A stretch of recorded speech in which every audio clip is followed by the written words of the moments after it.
नमस्कार। आज हम यहाँ पर मुंशी प्रेमचंद जी की कहानी शेख मखमूर सुनने जा रहे हैं। मुल्के जन्नत निशां के इतिहास में वह अंधेरा वक्त था जब शाह किश्वर की फतहों की बाढ़ बड़े जोर शोर के साथ उस पर आई। सारा देश तबाह हो गया। आज़ादी की इमारतें ढह गई और जानो माल के लाले पड़ गए।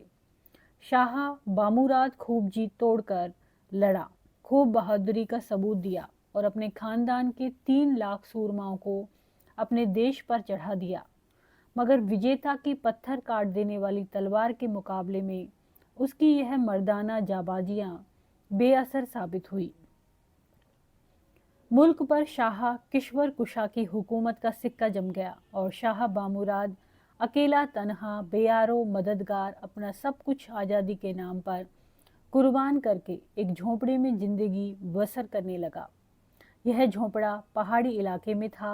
आसपास जंगली कौमें आबाद थी और दूर दूर तक पहाड़ों के सिलसिले नजर आते थे। इस सुनसान जगह में शाह बामुराद मुसीबत के दिन काटने लगा। दुनिया में अब उसका कोई दोस्त न था। वह दिन भर आबादी से दूर एक चट्टान पर अपने ख्याल में मस्त बैठा रहता था। लोग समझते थे कि यह कोई ब्रह्म ज्ञान के नशे में चूर सूफी है। शाह बामुराद को यूं बसर करते एक जमाना बीत गया और जवानी की विदाई और बुढ़ापे के स्वागत की तैयारियां होने लगी। तब एक रोज शाह बामुराद बस्ती के सरदार के पास गया और उससे कहा, मैं अपनी शादी करना चाहता हूँ। उसकी तरफ से पैगाम सुनकर वह अचंभे में आ गया, मगर चूंकि दिल में शाह साहब के कमाल और फकीरी में गहरा विश्वास रखता था, पलटकर जवाब न दे सका और अपनी कुंवारी नौजवान बेटी उनको भेंट की। तीसरे साल इस युवती की कामनाओं की वाटिका में एक नौरस पौधा उगा। शाह साहब खुशी के मारे जामे में फूले न समाये। बच्चे को गोद में उठा लिया और हैरत में डूबी हुई की माँ के सामने जोश भरे लहजे में बोले, खुदा का शुक्र है कि मुल्के जन्नत निशां का बारिश पैदा हुआ। बच्चा बढ़ने लगा। अक्ल और जहानत में, हिम्मत और ताकत में वह अपनी दुगनी उम्र के बच्चों से बढ़कर था। सुबह होते ही गरीब रिंदा बच्चे का बनाव सिंगार करके और उसे नाश्ता खिलाकर अपने काम धंधों में लग जाती थी और शाह साहब बच्चे की उंगली पकड़कर उसे आबादी से दूर चट्टान पर ले जाते। वहाँ कभी उसे पढ़ाते, कभी हथियार चलाने की मशक कराते और कभी उसे शाही कायदे समझाते। बच्चा था तो कमसिन, मगर इन बातों में ऐसा जी लगता और ऐसे चाव से लगा रहता गोया उसे अपना वंश का हाल मालूम है। मिजाज भी बादशाहों जैसा था। गांव का एक एक लड़का उसके हुक्म का फरमावरदार था। माँ उस पर गर्व करती, बाप फूला न समाता और सारे गांव के लोग समझते कि यह शाह साहब के जब तब का असर है। बच्चा मसूद देखते देखते एक 7 साल का नौजवान शहजादा हो गया। देखकर देखने वाले के दिल को एक नशा सा होता था। एक रोज शाम का वक्त था। शाह साहब अकेले सैर करने गए और जब लौटे तो उनके सर पर एक जड़ाऊ ताज शोभा दे रहा था। रिंदा उनकी यह हुलिया देखकर सहम गई और मुंह से कुछ न बोल सकी। तब उन्होंने नौजवान मसूद को गले से लगाया। उसी वक्त उसे नहलाया धुलाया और जब लौटे और एक चट्टान के तख्त पर बैठाकर दर्द भरे लहजे में बोले, मसूद, मैं आज तुमसे रुखसत होता हूँ और तुम्हारी अमानत तुम्हें सौंपता हूँ। यह उसी मुल्के जन्नत निशां का ताज है। कोई वह जमाना था कि यह ताज तुम्हारे बदनसीब बाप के सर पर जेब देता था।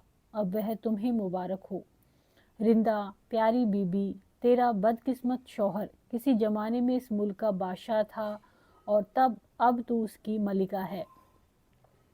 मैंने यह राज तुमसे अब तक छिपाया था, मगर हमारे अलग होने का वक्त बहुत पास है। अब छिपाकर क्या करूं? मसूद, तुम अभी बच्चे हो मगर दिलेर और समझदार हो। मुझे यकीन है कि तुम अपने बूढ़े बाप की आखिरी वसीयत पर ध्यान दोगे और उस पर अमल करने की कोशिश करोगे।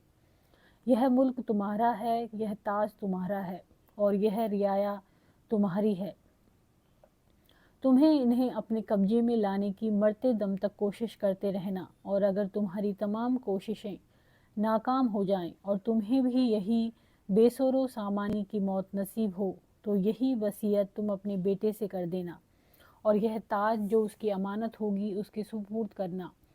मुझे तुमसे और कुछ नहीं कहना है। खुदा तुम दोनों को खुशो खुर्रम रखे और तुम्हें मुराद को पहुंचाए। यह कहते कहते शाह साहब की आंखें बंद हो गई। रिंदा दौड़कर उनके पैरों से लिपट गई और मसूद रोने लगा। दूसरे दिन सुबह को गांव के लोग जमा हुए और एक पहाड़ी गुफा की गोद में लाश रख दी। शाह किशोर वरकुशा ने आधी सदी तक खूब इंसाफ के साथ राज किया, मगर किश्वर कुशा दोयम ने सिंहासन पर आते ही अपने अक्लमंद बाप के मंत्रियों को एक सिरे से बर्खास्त कर दिया और अपनी मर्जी के मुआफिक नए नए वजीर और सलाहकार नियुक्त किए। सल्तनत का काम रोज ब रोज बिगड़ने लगा। सरदारों ने बेइंसाफी पर कमर बांधी और हुक्काम रियाया पर जोर जबरदस्ती करने लगे। यहाँ तक कि खानदानी मुरादिया के एक पुराने नमकखोर ने मौका अच्छा देखकर बगावत का झंडा बुलंद कर दिया। आसपास से लोग उसके झंडे के नीचे जमा होने वाले और कुछ ही हफ्तों में एक बड़ी फौज कायम हो गई और मसूद भी नमकखोर सरदार की फौज में आकर मामूली सिपाहियों का काम करने लगा। मसूद का अभी यौवन का आरंभ था। दिल में मर्दाना जोश और बाजुओं में शेरों की कुव्वत मौजूद थी। ऐसा लंबा तगड़ा सुंदर नौजवान बहुत कम किसी ने देखा होगा। शेरों के शिकार का उसे इश्क था। दूर दूर तक के जंगल दरिंदों से खाली हो गए। सवेरे से शाम तक सैरो शिकार के सिवा कोई धंधा न था। लबो लहजा ऐसा दिलकश पाया था कि जिस वक्त मस्ती में आकर कोई कौमी गीत छेड़ देता तो राह चलते मुसाफिरों और पहाड़ी औरतों का टट लग जाता था। कितने ही भोले भाले दिलों पर उसकी मोहनी सूरत नक्श थी। कितनी ही आंखें उसे देखने को तरसती और कितनी ही जानें उसकी मोहब्बत की आग में घुलती थी। मगर मसूद पर अभी तक किसी का जादू न चला था। हाँ, अगर उसे मोहब्बत थी तो अपनी आबदार शमशीर से, जो उसने बाप से बिरसे में पाई थी। इस तेग को वह जान से ज्यादा प्यार करता। बेचारा खुद नंगे बदन रहता, मगर उसके लिए तरह तरह के मियान बनवाए थे। उसे एक दम के लिए अपने पहलू से अलग न करता। सच है, दिलेर सिपाही की तलवार उसकी निगाहों में दुनिया की तमाम चीजों से ज्यादा प्यारी होती है, खासकर वह आबदार खंजर जिसका जौहर बहुत से मौकों पर परखा जा चुका हो। इसी तेग से मसूद ने कितनी ही जंगली दरिंदों को मारा था, कितने ही लुटेरों और डाकुओं को मौत का मजा चखाया था, और उसे पूरा यकीन था कि यही तलवार किसी दिन किश्वर कुशा दोयम के सर पर चमकेगी और उसकी शहरक के खून से अपनी जवान तर करेगी। एक रोज वह एक शेर का पीछा करते करते बहुत दूर निकल गया। धूप सख्त थी, भूख और प्यास से जी बेताब हुआ, मगर वहां न कोई मेवे का दरख्त नजर आया, न कोई बहता हुआ पानी का सोता जिससे भूख और प्यास की आग बुझाता। हैरान और परेशान खड़ा था। सामने से एक चांद जैसी सुंदर युवती हाथ में बर्छी लिए और बिजली की तरह तेज घोड़े पर सवार आती हुई दिखाई दी। पसीने के मोती जैसी बूंदें माथे पर झलक रही थी और अंबर की सुगंध में बसे हुए बाल दोनों कंधों पर एक सुहानी बेतकल्लुफी से बिखरे हुए थे। दोनों की निगाहें चार हुई और मसूद का दिल हाथ से जाता रहा। उस गरीब ने आज तक दुनिया को जला डालने वाला ऐसा हुस्न न देखा था। उसके ऊपर एक सख्ता सा छा गया। यह जवान औरत उस जंगल से मलिका शेर अफगान के नाम से मशहूर थी। मलिका ने मसूद को देखकर घोड़े की बाग खींच ली और गर्म लहजे में बोली, क्या तू वही नौजवान है जो मेरे इलाके के शेरों का शिकार किया करता है? बतला, तेरी इस गुस्ताखी की क्या सजा दूं? यह सुनते ही मसूद की आंखें लाल हो गई और बरबस हाथ तलवार की मूठ पर जा पहुंचा, मगर जब्त करके बोला, इस सवाल का जवाब खूब देता अगर आपके बजाय वह किसी दिलेर मर्द की जबान से निकलता। इन शब्दों ने मलिका के गुस्से की आग का और भी भड़का दिया। उसने घोड़े को चमकाया और बर्छी उछालती उछालती सर पर आ पहुंची और बार पर वार करने शुरू किए। मसूद के हाथ पांव बेहद थकान से चूर हो रहे थे और मलिका शेर अफगन बर्छी चलाने की कला में बेजोड़ थी। उसने चरके पर चरके लगाए, यहाँ तक कि मसूद घायल होकर घोड़े से गिर पड़ा। उसने अब तक मलिका के बारों को काटने के सिवाय खुद एक हाथ भी न चलाया था। तब मलिका घोड़े से कूदी और अपना रुमाल फाड़ फाड़ कर मसूद के जख्म बांधने लगी। ऐसा दिलेर और गैरतमंद जवां मर्द उसकी नज़र से आज तक न गुजरा था। वह उसे बहुत आराम से उठवाकर अपने खेमे में लाई और पूरे 2 हफ्ते तक उसकी परिचर्या में लगी रही। यहाँ तक कि घाव भर गया और मसूद का चेहरा फिर पूरनमासी के चांद की तरह चमकने लगा।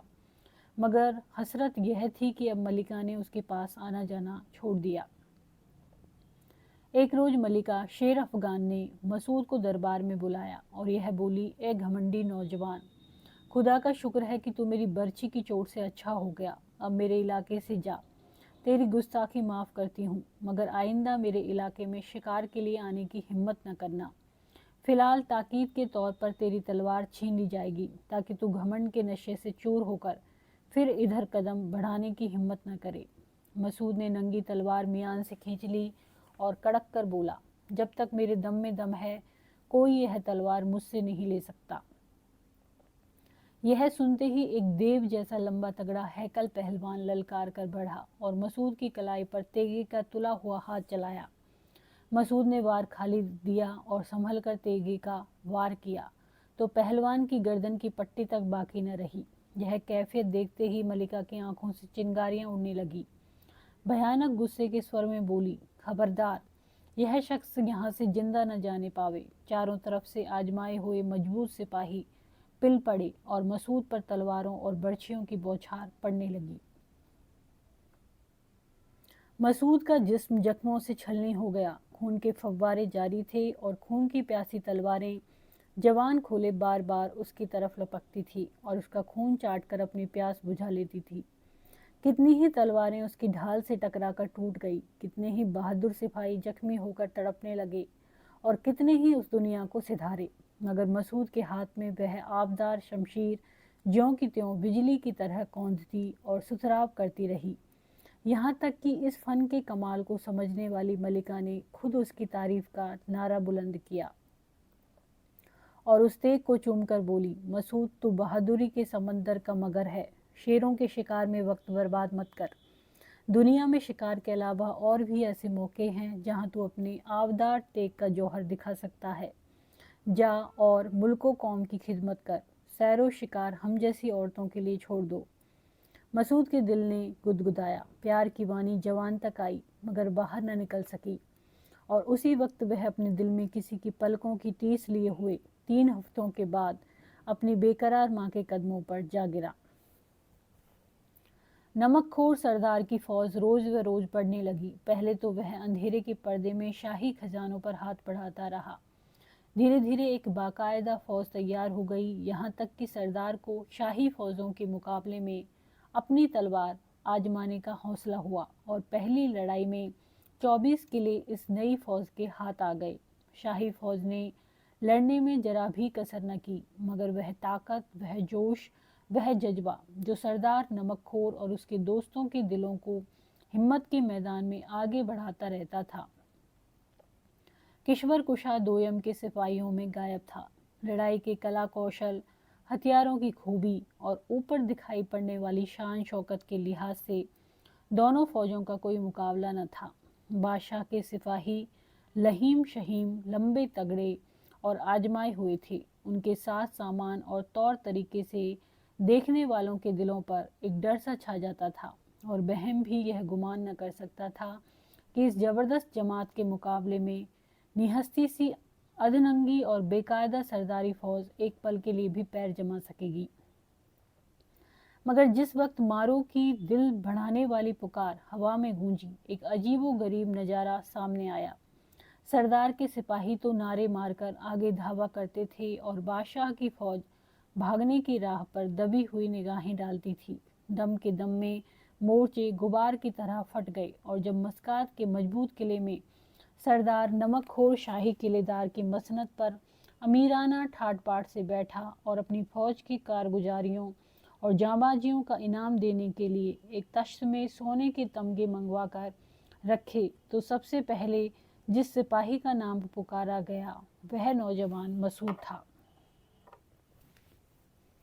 मसूद पर इस वक्त उसकी फौज घमंड करती थी। लड़ाई के मैदान में सबसे पहले उसी की तलवार चमकती थी और धावे के वक्त सबसे पहले उसी के कदम उठते थे। दुश्मन के मोर्चों में ऐसा बेधड़क घुसता था जैसे आसमान में चमकता हुआ लाल तारा। उसकी तलवार के वार कयामत थे और उसके तीर का निशाना मौत का संदेश। मगर टेढ़ी चाल की तकदीर से उसका यह प्रताप, यह प्रतिष्ठा न देखी गई। कुछ थोड़े से आजमाए हुए अफसर जिनके तेगों की चमक मसूद के तेग के सामने मंद पड़ गई थी, उससे खार खाने लगे और उसे मिटा देने की तदबीरें सोचने लगे। संयोग से उन्हें मौका भी जल्द हाथ आ गया। किश्वर कुशा दोयम ने बागियों को कुचलने के लिए अब की एक जबरदस्त फौज रवाना की और मीर शुजा को उसका सिपह सालार बनाया, जो लड़ाई के मैदान में अपने वक्त का इस फंदियार था। सरदार नमकखोर ने यह खबर पाई तो हाथ पांव फूल गए। मीर शुजा के मुकाबले में आना अपनी हार को बुलाना था।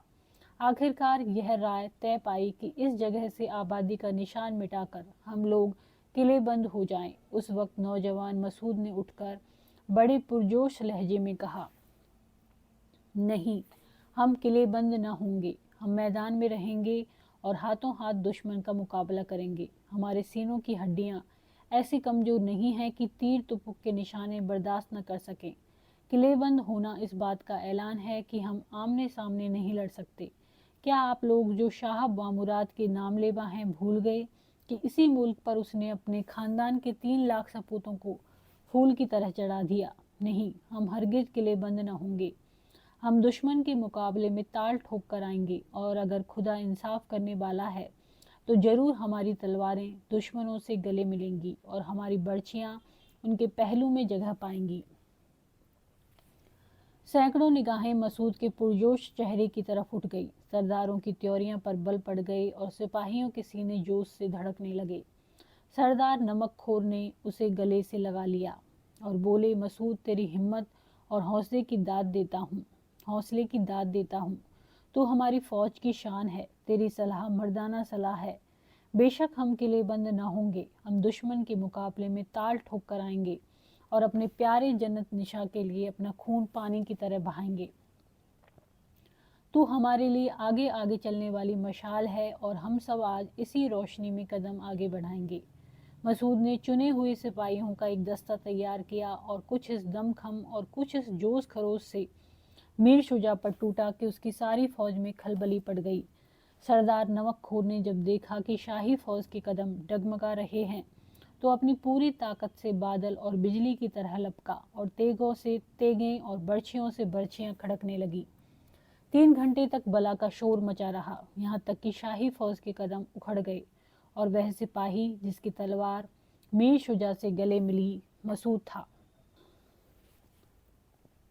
तब सरदारी फौज और अफसर सब के सब लूट के माल पर टूटे और मसूद जख्मों से चूर और खून में रंगा हुआ अपने कुछ जान पर खेलने वाले दस्तों के साथ मस्कात के किले की तरफ लौटा। मगर जब होश ने आंखें खोली और हवास ठिकाने हुए तो क्या देखता है कि वह एक सजे हुए कमरे में मखमली गद्दे पर लेटा हुआ है। फूलों की सुहानी महक और लंबी छरहरी सुंदरियों के जमघट से कमरा चमन बना हुआ है।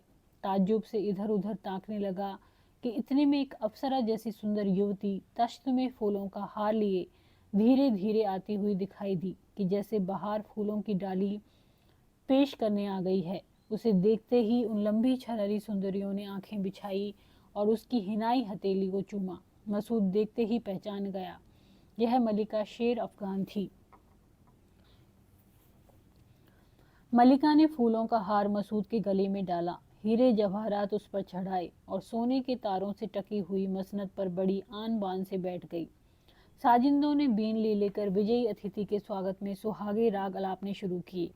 यहाँ तो नाच गाने की महफिल थी, उधर आपसी डहाने नए नए शिगुफे खिलाए। सरदार ने शिकायत की कि मसूद जरूर दुश्मन से जा मिला है और आज जानबूझकर फौज का एक दस्ता लेकर लड़ने को गया था ताकि उसे खाक और खून में सुलाकर सरदारी फौज को बेचिराग कर दे।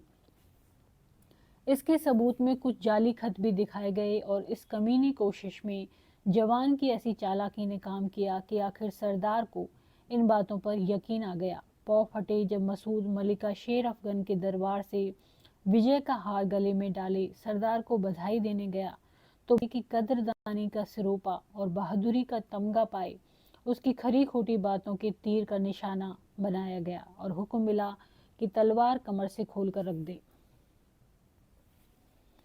मसूद स्तंभित रह गया। ये तेगा मैंने अपने बाप से बिरसे में पाया है और यह मेरे पिछले बड़प्पन की आखिरी यादगार है।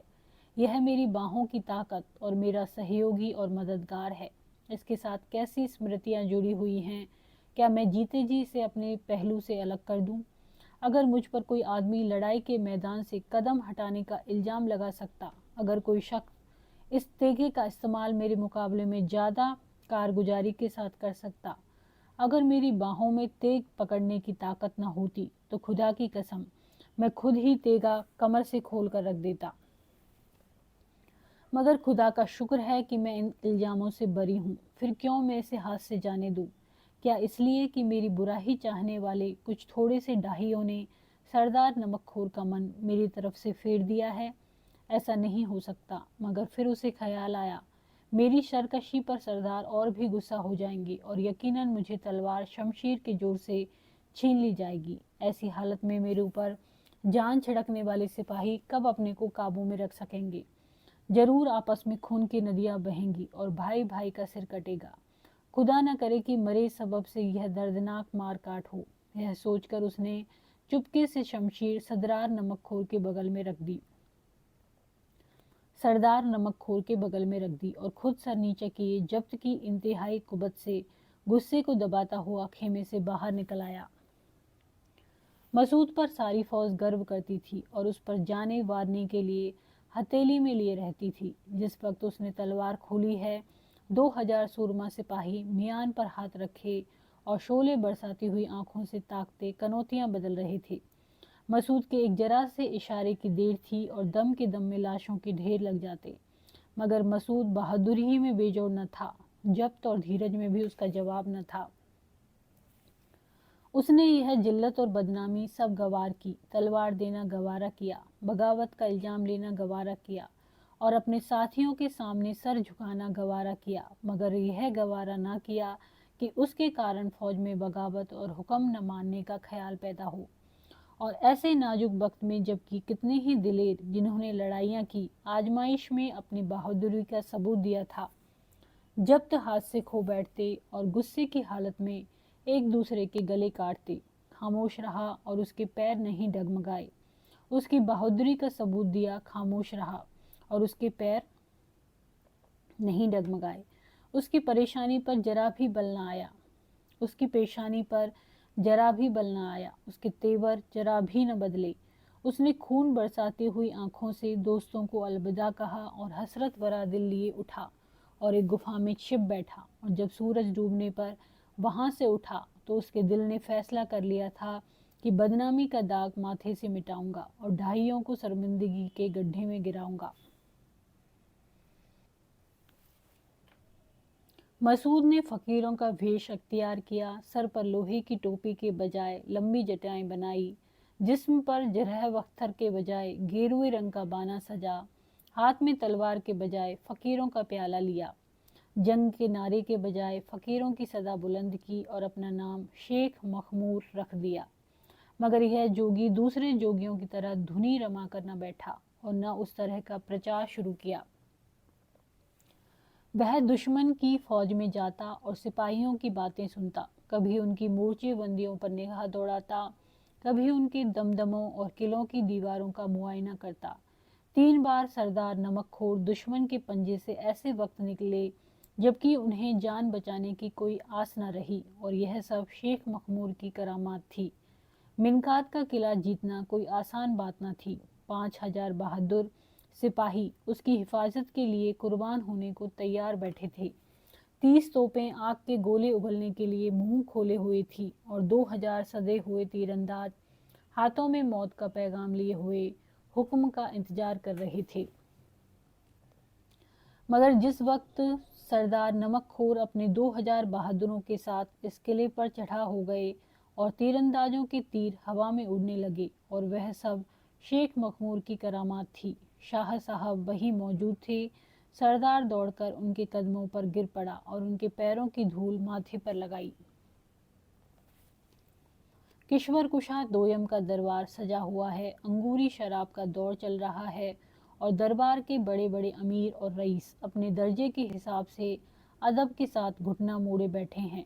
यकायक भेदियों ने खबर दी कि मीर शुजा की हार हुई और जान से मारे गए। यह सुनकर किश्वर कुशा के चेहरे पर चिंता दिलेर कौन है जो इस बदमाश सरदार का सर कलम करके हमारे सामने पेश करे। उसकी गुस्ताखियां अब हद से आगे बढ़ी जाती हैं। आप ही लोगों के बड़े बूढ़ों ने यह मुल्क तलवार के कजोर से मुरादिया खानदान से छीना था। क्या आप उन्हीं पुरखों की औलाद नहीं हैं? यह सुनते ही सरदारों में एक सन्नाटा सा छा गया। सबके चेहरे पर हवाइयां उड़ने लगी और किसी की हिम्मत न पड़ी कि बादशाह की दावत कबूल करे। आखिरकार शाह किशोर कुशाह के बूढ़े चचा खुद उठे और बोले, ए शाह, जवाब वक्त मैं तेरी दावत कबूल करता हूँ, अगरचे मैं बूढ़ा हो गया हूँ और बाजुओं में तलवार पकड़ने की ताकत बाकी नहीं रही, मगर मेरे खून में वही गर्मी और दिल में वही जोश है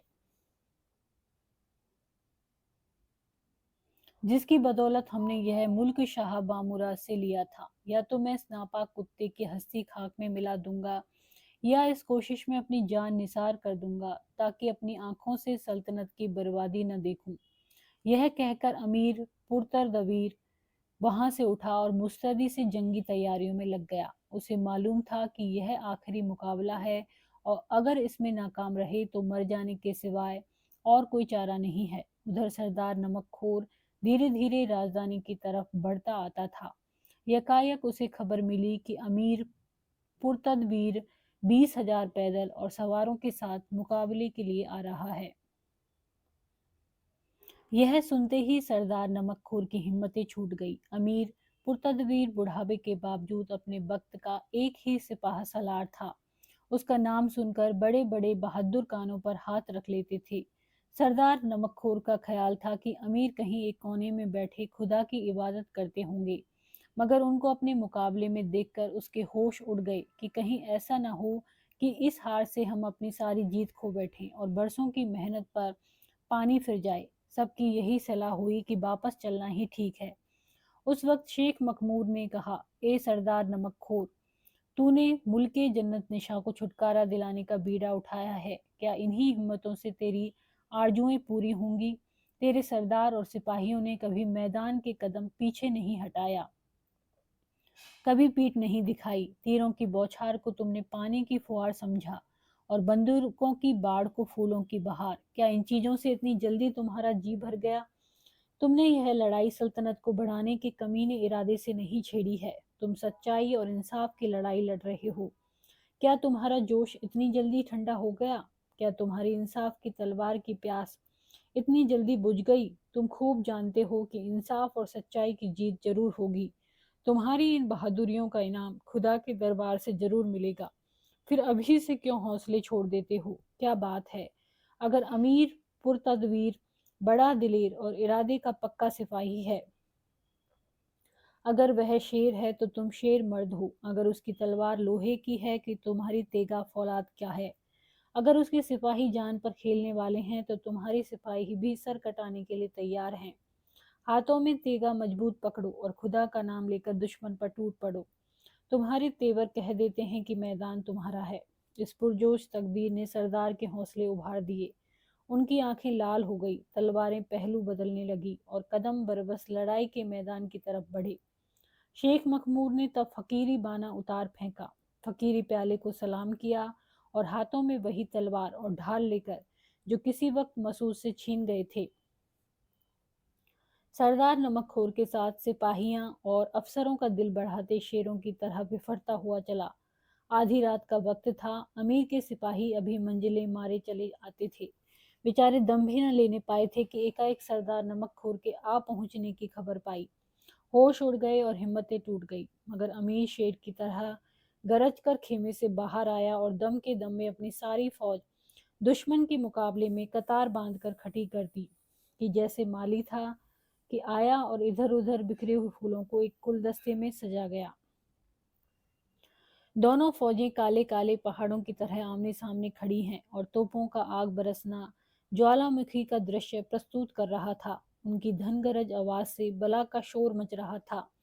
यह पहाड़ धीरे धीरे आगे बढ़ते गए। यकायक वह टकराए और कुछ इस जोर से टकराए कि जमीन कांप उठी और घमासान की लड़ाई शुरू हो गई। मसूद का तेका इस वक्त एक बला हो रहा था। जिधर पहुंचता लाशों के ढेर लग जाते और सैकड़ों सर उस पर भेंट चढ़ जाते। पौ फटे तक तेगे यूं ही खड़का किए और यूं ही खून का दरिया बहता रहा। जब दिन निकला तो लड़ाई का मैदान मौत का बाजार हो रहा था। जिधर निगाह उठती थी मरे हुओं के सर और हाथ पैर लहू में तैरते दिखाई देते थे। यकायक शेख मखमूर की कमान से एक तीर बिजली बनकर निकला और अमीर पुरतवीर की जान के घोंसले पर गिरा और उसके गिरते ही शाही फौज भाग निकली और सरदारी फौज फतेह का झंडा उठाए राजधानी की तरफ बढ़ी। जब यह जीत की लहर जैसी फौज शहर की दीवार के अंदर दाखिल हुई तो शहर के मर्द और औरत जो बड़ी मुद्दत से गुलामी की सख्तियां झेल रहे थे उसकी अगवानी के लिए निकल पड़े। सारा शहर उमड़ आया। लोग सिपाहियों को गले लगाते थे और उन पर फूलों की बरखा करते थे कि जैसे बुलबुलें थी जो बहेलिए के पंजे से रिहाई पाने पर बाग में फूलों को चूम रही थी। लोग शेख मखमूर के पैरों की धूल माथे से लगाते थे और सरदार नमकखोर के पैरों पर खुशी के आंसू बहाते थे। अब मौका था कि मसूद अपना जोगिया भेष उतार फेंके और ताजो तख्त का दावा पेश करे। मगर जब उसने देखा कि मलिका शेर अफगन का नाम हर आदमी की जबान पर है तो खामोश रहा। वह खूब जानता था कि मैं अगर अपने दावे को साबित कर दूं तो मलिका का दावा खत्म हो जाएगा। मगर तब भी यह नामुमकिन था कि सख्त मारकाट के बिना यह फैसला हो सके। एक पुरजोश और आरजूमंद दिल के लिए इस हद जब्त करना मामूली बात न थी। जब से उसने होश संभाला यह ख्याल कि मैं इस मुल्क का बादशाह हूँ उसके रग रेशे में घुल गया था। शाह बामुराद की बसियत उसे एक दम को भी न भूलती थी।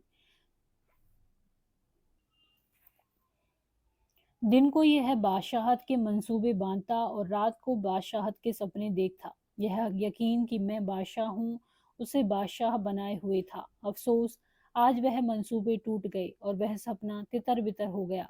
मगर मसूद के चरित्र में मर्दाना जब अपनी हद तक पहुंच गया था। उसने उफ तक न की थी। एक ठंडी आह भी न भरी बल्कि पहला आदमी जिसने मलिका के हाथों को चूमा और उसके सामने सर झुकाया वह फकीर मखमूर था।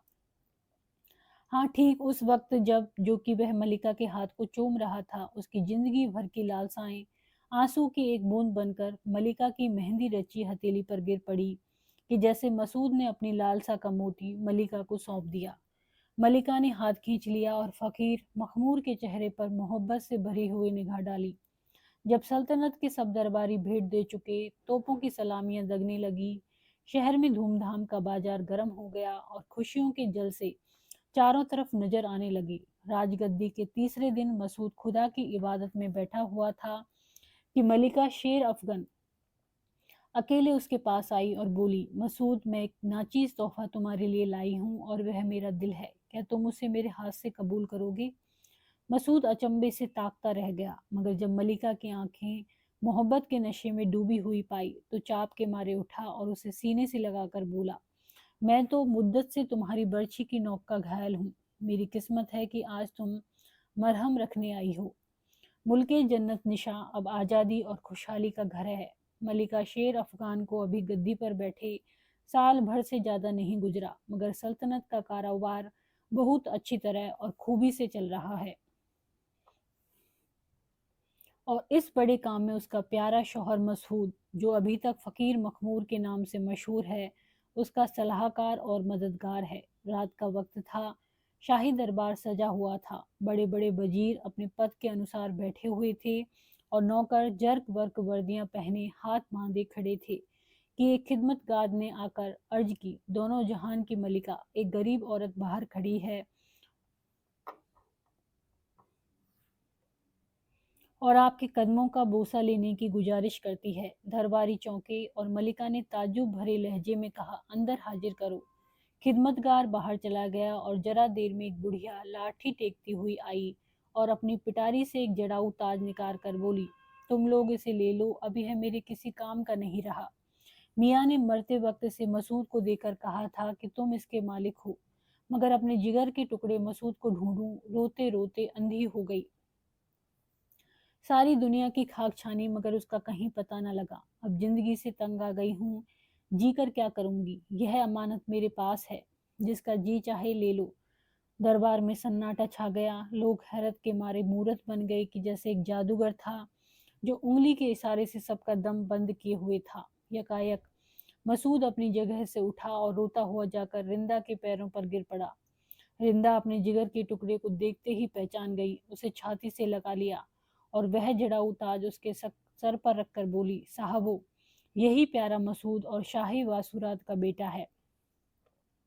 तुम लोग इसकी रियाया हो, यह ताज इसका है, यह मुल्क इसका है और सारी खिलकत इसकी है। आज से वह अपने मुल्क का बादशाह है, अपनी कौम का खादिम। दरबार में कयामत का शोर मचने लगा। दरबारी उठे और मसूद को हाथों हाथ ले जाकर तख्त पर मलिका शेर अफगन के बगल में बिठा दिया।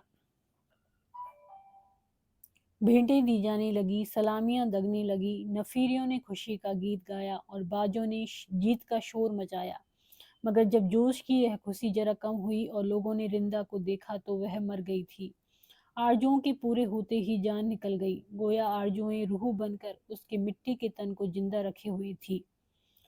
धन्यवाद। यदि ये कहानी आपको पसंद आती है तो इसको लाइक